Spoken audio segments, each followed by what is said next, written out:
Hello everyone. आज की मेरी वीडियो है पाकिस्तान में एनटीसी नेशनल टेक्नोलॉजिकल काउंसिल, इसका मेंबरशिप लेने का फ़ायदा है कि नहीं है। अगर हम मेंबरशिप ले लेते हैं, दो तरह की इसकी मेंबरशिप है, ग्रेजुएट इंजीनियरिंग टेक्नोलॉजिस्ट और प्रोफेशनल इंजीनियरिंग टेक्नोलॉजिस्ट। तो क्या इसका हमें कोई फ़ायदा होगा? अगर होगा तो क्या होगा? तो दूसरा, इसकी इन फ्यूचर कोई वर्थ होगी कि नहीं होगी। ये जो चीज़ें हैं, इस बहुत सारे बच्चों के क्वेश्चंस आ रहे थे, कैंडिडेट्स के क्वेश्चंस आ रहे थे कि इसका क्या फ़ायदा होगा, हमें लेनी नहीं चाहिए। बहुत सारे ग्रुप्स के अंदर भी ये सेम डिबेट्स हो रही होती हैं। तो ये वीडियो बनाने का मकसद थोड़ी सी आपकी क्लैरिटी करनी थी और कॉन्सेप्ट्स क्लियर करने थे कि एक्चुअली एनटीसी है क्या, इसकी मेंबरशिप्स क्यों हमें लेनी चाहिए और इसका आने वाले टाइम में क्या फ़ायदा होगा। देखें कि सबसे पहले ये जो काउंसिल है एनटीसी नेशनल टेक्नोलॉजिकल काउंसिल, ये हमारे लिए ही बनाई गई है। जितने भी कैंडिडेट्स हैं जो टेक्नोलॉजिस्ट हैं, जिन्होंने बीटेक ऑनर्स किया है, बीएस टेक्नोलॉजी किया है, ये उन बच्चों के लिए ही बनाई गई है। अब इसमें देखें कि जैसे इंजीनियरिंग काउंसिल है, वो जैसे इंजीनियर्स को रजिस्टर करती है, उनको ग्रेजुएट और प्रोफेशनल्स की मेंबरशिप्स देती है, इसी तरह ये नेशनल टेक्नोलॉजिकल काउंसिल है, ये भी सेम लाइक आपको मेंबरशिप्स देगी। अब देखें कि इसका अभी तक एक्ट पास नहीं हुआ। क्या नहीं हुआ? एक्ट।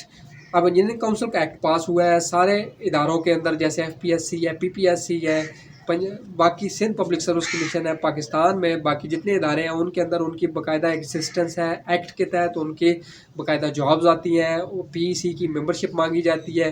तो एनटीसी का अभी तक एक्ट पास नहीं हुआ है, इस वजह से इसकी अभी वर्थ, फ़िलहाल इसकी मेंबरशिप की वर्थ उस तरह नहीं है जिस तरह एक इंजीनियरिंग काउंसिल के कैंडिडेट्स की होती है।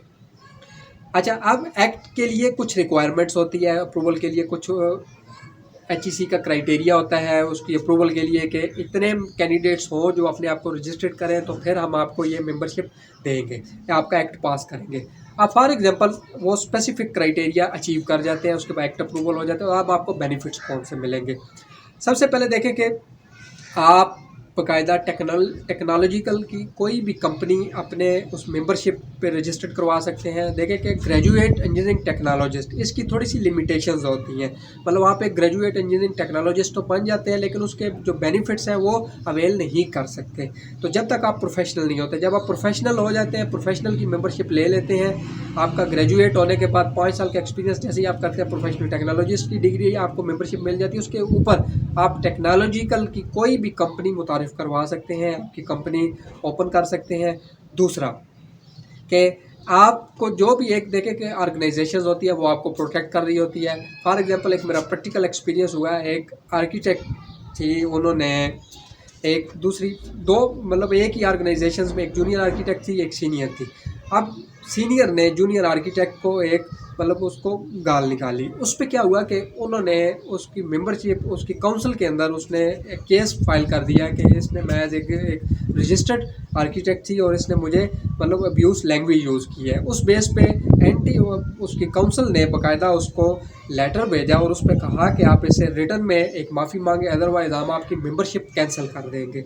तो इस पे उस जो सीनियर आर्किटेक्ट थी उसने उसे माफ़ी मांगी और उस बेस पे पिकरेट ने उसकी फिर मेंबरशिप बहाल की थी। तो ये चीज़ें बेसिकली होती हैं। आपको काउंसिल में बाकायदा आपको जब नंबर मिल जाता है तो उस बेस पे कुछ ना कुछ एडवांटेजेस आपको मिलने लग पड़ते हैं। दूसरा, आपको बाकायदा जैसे कुछ ऑर्गेनाइजेशंस होते हैं, जैसे इंजीनियरिंग काउंसिल का पीईसी नंबर होता है, तो अब जब भी आप कभी अप्लाई करते हैं, आपके पास नंबर है, उस बेस पे आपको एडवांटेज मिल जाते हैं। अगर आपके पास जैसे एनटीसी का नंबर आपको मिल जाता है, कल को एक्ट पास हो जाता है, तो आप अपना नंबर बाकायदा सेल भी कर सकते हैं। सेल मीन्स के किसी कंपनी को देते हैं, वो मतलब एक क्वांटम पूरा करते हैं। क्वांटम मीन्स के एक ऑर्गेनाइजेशन है, उसमें 5 इंजीनियर्स चाहिए, पीईसी 4 टेक्नोलॉजिस्ट चाहिए, तो वहाँ पे वो अपने आप को रजिस्टर्ड करेंगे तो उनकी कंपनी की उसकी कैटेगरी चेंज होती है। जैसे C6 कैटेगरी होती है, C5, C4, इस तरह करके उसमें फिर मेंशन होता है कि आपके पास इतने प्रोफेशनल इंजीनियर्स होने चाहिए, इतने प्रोफेशनल टेक्नोलॉजिस्ट होने चाहिए, उनके बाकायदा नंबर वहाँ पे शेयर करते हैं, तो देन उनकी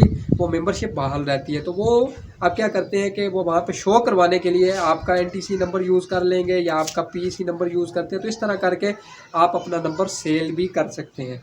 तो ये कुछ मतलब मैंने 3-4 आपको छोटे छोटे बेनिफिट्स बताए हैं जो कि एनटीसी मेंबरशिप के होते हैं। दूसरा, आपको बाकायदा एक काउंसिल प्रोटेक्ट कर रही होती है, आपसे कोई मेजर मिस्टेक्स हो जाती हैं तो उस बेस पे आप पे कोई केस मेजर नहीं बन सकता। जैसे एक इंजीनियरिंग काउंसिल का एक कैंडिडेट्स बिल्डिंग एक इंफ्रास्ट्रक्चर पे काम कर रहे हैं, स्ट्रक्चर पे काम कर रहा है, वो बिल्डिंग का स्ट्रक्चर ख़राब हो जाता है, गिर जाती है, तो उस पर कोई ऐसे केस नहीं बन सकता, क्योंकि देखिए वो एक प्रोफेशनल टेक्नोलॉजिस्ट है। डॉक्टर को आरएमपी नंबर मिला होता है, उससे कोई बंदा मर जाता है तो वो कोई उस पर केस नहीं हो सकता। मतलब देखिए कि थोड़ा सा प्रॉब्लम होता है, लेकिन वो बाकायदा रजिस्टर्ड है। इस बेस पे आपको एनटीसी का नंबर लेना लाजमी है, अपनी मेंबरशिप ले लें, एक अच्छी अपॉर्चुनिटी है। देखें कि अभी ये फ्री ऑफ अभी दे रहे हैं, इसकी मुनासिब फ़ीस है 12,000 रुपये प्रोफेशनल की है, और ग्रेजुएट इंजीनियरिंग टेक्नोलॉजिस्ट की 6,000 है।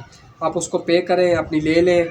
आप डायरेक्ट प्रोफेशनल टेक्नोलॉजिस्ट अगर आपने 5 साल का एक्सपीरियंस किया हुआ है तो आप वो भी ले सकते हैं। अभी कोई इनका एंट्री टेस्ट नहीं है, कोई वो मेंबरशिप का टाइम पीरियड नहीं है, आपको लाइफ टाइम की मेंबरशिप दी जा रही है। उसके बाद इसका स्पेसिफिक टाइम फ्रेम नहीं है, आपका कोई टेस्ट नहीं होता, तो ये काफ़ी सारे अभी फ़ायदा है। कल को जब ये बाकायदा एक्ट पास हो जाएगा, उसके बाद फिर टर्म एंड कंडीशन शुरू हो जाएंगी, तो आपको बाकायदा बहुत सारे हर्डल्स फेस करने पड़ेंगे।